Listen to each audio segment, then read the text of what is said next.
Hello and welcome to Saving Lives in Slow Motion. I'm Dr. Ian Panja, and each week I'll give you honest and refreshing perspectives to help you put health into context.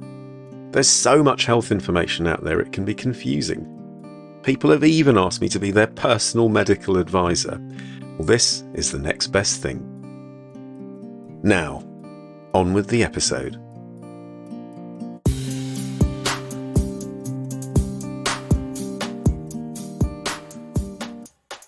Hello, how are you? Thank you for joining me again on Saving Lives in Slow Motion. Now, before you do anything, if you are a regular listener or not, please subscribe because that really helps me to keep this podcast going and growing. And please do share and like. Tell your friends and family about it if you find it useful. Now, today I'm going to be talking about role models and whether they have an impact on our health. Now, there's lots of reasons for me thinking about this. I think one is that we live in the era of influencers. And if you think about what that word means, literally, it means that they influence people. And secondly, I'm in the process of sort of decorating this the room at the back of the garden, colloquially often known as a man cave. And I've been ordering bits and bobs to go up on the wall, and they're all things that collectively as a family, although mainly it's my stuff at the moment because I'm the only one interested in it, or makes us reminisce. And I'm just ordering some posters and bits and bobs that reflects the kinds of things I like. So one of them, for example, is a picture of George Michael, who I am a super fan of. And then there's all sorts of other paraphernalia, to do with, football or cricket or films that I like. And actually, because the Olympics are on at the moment, it got me thinking about whether role models can have a positive or negative effect on someone's health. Now, it's quite interesting, this, because actually there is some research on this in the medical literature. But first I want to kind of look at how this works in the real world. So children, teenagers in particular, you will know from your own life, are impressionable and do sometimes become fascinated by a particular, let's just say, hero or someone that they look up to, whether it's in the world of sport or music or academia. And some people can become quite obsessive about this. And I guess, I've seen how it can be negative as well. So smoking, for example, which is much more unusual to see in terms of advertising because it's banned in many countries with good reason. And also in popular culture, we don't see it so much in the movies or even in real life because you're not allowed to smoke indoors, again, in many countries. But that used to be part and parcel of people's persona in popular culture, whether you're Clint Eastwood, or the Marlboro Man. If you identify with a particular person or image, then potentially you might take up a damaging behaviour like smoking or think, well, it's not that bad because he does it. And I can see that. But equally, you might be inspired by achievements of your favourite athlete or sports star, and that might spur you on to improving your behaviours in terms of fitness or discipline. So there's a really interesting study from April this year entitled Health Motivation in the Influencer Era, Analysing Entertainment, Personal and Social Media Role Models. Exactly what I'm talking about. And one of the inclusion criteria for the people that were initially surveyed, so the survey number initially was 404 people, and out of that, 126 people said they didn't have a healthy role model. So bosh, they were out of the game. Now, for me, the most interesting thing in this study was that the people that were left, 64%, actually picked an acquaintance or a family member. So not a celebrity, inverted commas, or one of the people I've been talking about, in entertainment or in sports. And even more interestingly, in some way, the women in the study were about 2.5 times more likely to choose that personal role model than men. So men were a bit more likely to go for the influencer, if you like.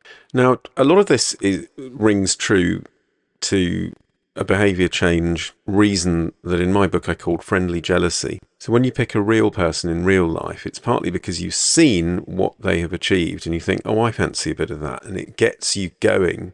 It activates you to change your behavior, which is great. And actually, these personal, real life role models have a much stronger influence on people.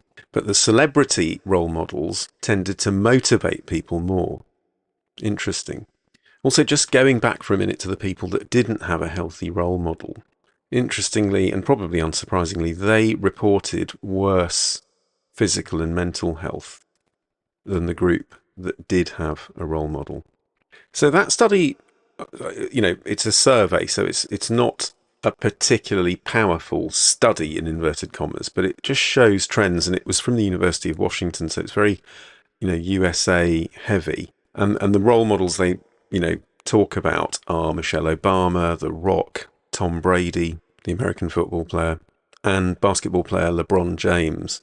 Now, there's another study that caught my eye about adolescence. So that one was adults. And just before I move on to the next one, a really interesting finding was that the real life role model that was cited the most as being the most influential was someone's mother. So mums out there, your children do what you do, not what you say. Goes for dads too, obviously. Now, the second study was also a survey, but for 11 to 18-year-olds. Completely different demographic. And, at that time of life, there's a lot going on. You're forming your identity and you're being influenced by all sorts of different forces. And the study title is The Impact of Role Models, Mentors and Heroes on Academic and Social Outcomes in Adolescence. So this is a bit more interesting because it's actually about outcomes. And I should also say that this survey group was from a medical centre and the data was from 2019 to 2020. And actually in the show notes you can actually see this questionnaire, and it asks about things like bullying, the use of alcohol and drugs, and other habits and happiness as well. It's quite a good questionnaire. And they sort of separated out the three labels. Role model, mentor, and hero are all different. So a role model was explained as someone that you look up to. Makes sense. A mentor, and while we're on mentor, I've got an episode on mentoring, which is worth listening to. But a mentor was explained as someone in your life that you can go to when you need help or advice. And a hero was a person you admire or idolize for their courage, outstanding achievements, or noble qualities. So now there was no sort of classification where a hero had to be a celebrity. Your hero could be your mum or dad or your brother or sister. But the real bottom line here, and I can talk a little bit about other elements that came out, was that people who had a family member as a role model, mentor, or hero actually had the most positive outcomes. So they looked at so many things like interest in education, risk-taking behaviour, happiness scores, violence, and actually having a mentor trumped all the others. A positive mentor is worth their weight in gold. Now, what this paper is suggesting is that doctors in particular, or healthcare professionals, are in a position to be able to educate parents about the importance of role models and mentors and heroes and, kind of the key role they play. I think most parents know that, but parenting, itself can be a challenge.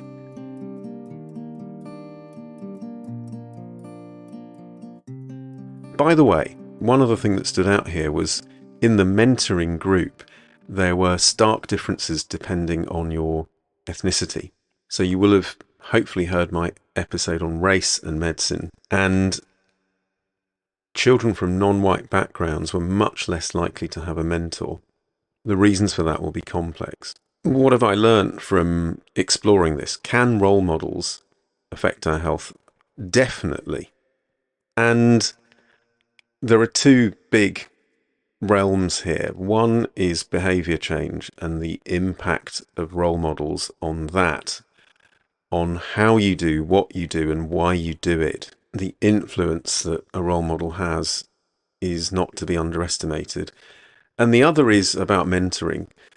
You'll hear in my episode on mentoring, if you listen to it or if you listened to it before, that it is not something you do for any gain. It is just something that either organically happens and is something that you do, out of altruism, and hopefully it's passed forward. So I've mentored several people in my life, and I've had some excellent mentors myself who I've publicly acknowledged before, but I'll say their names again: Ed Peel, Mark Allen, Julian Godley. But I too have mentored people, and it's quite easy to become mentored out because a lot of people ask whether you can mentor them, and it's very hard to say no because it's such a lovely thing to be asked to do. But I personally feel that that kind of system ought to be in every educational and professional environment. It should be a given. And I don't know why it isn't. The evidence is clear, not from these studies necessarily, but there are other studies on mentoring that show the benefits in personal growth in several areas. While I've been thinking about this particular topic, I've been thinking about people who, in my life, I see as heroes or role models. I mean, definitely my parents in different ways, the mentors I've just mentioned.